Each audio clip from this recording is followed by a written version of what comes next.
Hoje, o programa Na Ordem do Dia traz os autores do livro Diga Giz, José Jurandir, que foi professor em escolas particulares e titular da rede pública municipal e estadual nas áreas de matemática e ciências, e Fernando Adoca, que ministra aulas em cursos de formação inicial e continuada em escolas público-privadas, de tecnologia da informação, gestão de recursos humanos, assistente administrativo e matemática aplicada.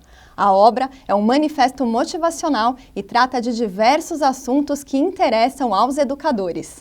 Olá, professores, sejam muito bem-vindos. Bom, para iniciar, juntos vocês têm mais de 40 anos de docência. Isso. Então eu gostaria de saber como que surgiu a ideia de fazer um livro a 4 mãos, como que vocês colocaram as ideias e experiências nesse mesmo livro. Nossos cumprimentos a esse seleto grupo. Fernando, gostaria de... Com certeza. Agradecemos a oportunidade e o livro, ele surgiu alguns meses atrás, né? A gente sentou junto e percebeu que havia a necessidade de criarmos um material que pudesse servir como motivação para o professor. A gente entende que o professor hoje, ele está cabisbaixo, né? Ele está entristecido. E aí nós unimos a experiência, né, com a nova tecnologia, né, a idade contemporânea, apesar, né, de a gente estar aí, a gente trabalhou justamente para isso, para mostrar que é possível sim, né, o professor que já é formado e aqueles que estão em formação gostarem da carreira. Né? Nesse manifesto motivacional, a nossa intenção é resgatar esse professor, porque muitas vezes ele não se dá conta da sua importância para uma nação, para a construção de uma sociedade. E esse professor precisa tirar dentro dele esta importância. A essência, né? Que é essa essência. Em um dos capítulos, vocês falam sobre geração Google. Então, eu gostaria que vocês explicassem melhor o que isso significa e como que interfere também na vida do professor. Essa geração Google, hoje, ela é uma geração onde o conhecimento ele está armazenado em uma pequena caixa onde você carrega no bolso. Agora, esse conhecimento somente sem de que maneira eu vou processar e de que maneira eu vou trabalhar, ele por si só fica algo vago. Com certeza. E ele transforma o professor também, né? Hoje a gente vive uma era que o professor não é mais o único detentor do conhecimento. Então ele precisa passar por essa transformação, precisa utilizar as novas tecnologias e mostrar, né, no seu aluno essa capacidade de aprender a aprender, para que ele continue aprendendo além da fronteira da sala de aula, né, utilizando aí as novas tecnologias da maneira correta, né, aplicando a informação da melhor maneira possível. Nesse conhecimento universal, nós entendemos que o professor é o elo dessa aprendizagem, e um elo muito importante, que ele mesmo não se dá conta. Tá os afazeres, a sua preocupação diária, mas ele precisa compreender que ele é uma ferramenta importantíssima nesse processo. E não dá para confiar no professor Google, né, professor, que o professor em sala de aula tem que utilizar a ferramenta, mas que ele jamais será substituído. Isso é muito importante. Não é tudo que a gente Com vê certeza. no Google também, né? Que dá para você tratar como verdade, né? Exatamente. E o professor realmente precisa acompanhar essa modernidade até para deixar os alunos, né, ali mais atentos ao estudo. Isso. Não é? Com certeza. E em um outro capítulo, vocês também falam sobre inclusão, que eu acho que é um assunto super importante. E eu gostaria de saber, na visão de vocês, como que a inclusão deveria ser tratada dentro das escolas? A inclusão, ela tem que ser tratada da forma mais natural possível. Porque os professores, de uma maneira geral, eles não estão preparados porque eles imaginam que ele precisa ser um especialista naquela área. E não é bem desta forma. Tudo tem que ocorrer de uma maneira natural, a integração. Como já dizia Vygotsky lá, das relações proximais, dos alunos se interagir, do professor. Agora, ele fica preocupado com o conhecimento técnico, do que fazer, de que maneira fazer. E isso, essa busca constante, é o grande desafio. E parar de tratar como um tabu, né? Porque hoje a inclusão social ela é presença, né, nas escolas. Os deficientes estão tendo mais acesso à educação, né? E, infelizmente, os professores não recebem a capacitação correta, né? Isso é um problema muito sério, né? E às vezes ele acaba reagindo da maneira que ele tem como cultura, daquilo que veio junto com o indivíduo, né? Sem ter a habilidade necessária. E uma preocupação é o professor imaginar que ele precisa conduzir os seus alunos de uma forma homogênea. E nem sempre é possível. Cada ser humano tem o seu perfil, então ele tem que trabalhar de forma individual.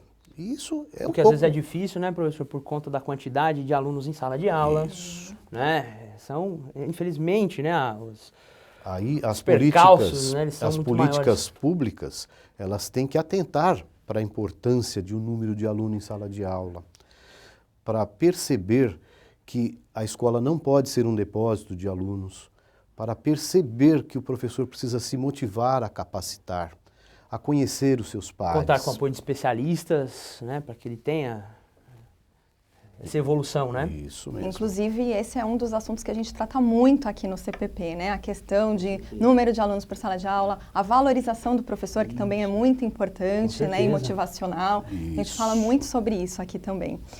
E um outro assunto também que eu acho super importante a gente tratar é assim, principalmente hoje, está muito em discussão qual é o papel da família, qual é o papel da escola, né? E muitas vezes eles acabam até se misturando. Então eu queria saber também na opinião de vocês, até que ponto, né, que a família deve interferir na educação dos jovens e o professor também pode intervir com isso. Porque a sociedade está desestruturada, né? O jovem, a gente que trabalha com o jovem diretamente na sala de aula, a gente percebe muitas vezes que ele só tem como referência o criminoso e o professor. É por isso que o professor merecia, inclusive, maior valorização. Os pais, eles criam esse atrito em relação ao professor porque acreditam que a escola hoje deveria ser responsável pela transformação dos seus filhos. E a verdade não é essa, né? Cabe ao professor fornecer conteúdo, instrução, formação, né? Fazer com que o indivíduo cresça culturalmente. Mas a família é extremamente importante, né? Em aspectos básicos da ética, da moral, não é isso? Exatamente. O pai, a mãe, quando leva o seu filho para a escola, ele imagina que aquele profissional que vai cuidar do filho dele, ele esteja preparado para atender todas as necessidades psicológicas, físicas. Isso. E é o que nós colocamos até no livro, né, professor? Que hoje o profissional, o professor, ele precisa ser o psicólogo, o médico, o advogado, né, o juiz, ele aparta, né, confusões, ele tem que ser um multitarefas, né, infelizmente. Difícil, né? Mas acho que o importante também é aquele tripé, né, assim, a escola, a família, a sociedade, todo mundo colaborando junto, né? Isso.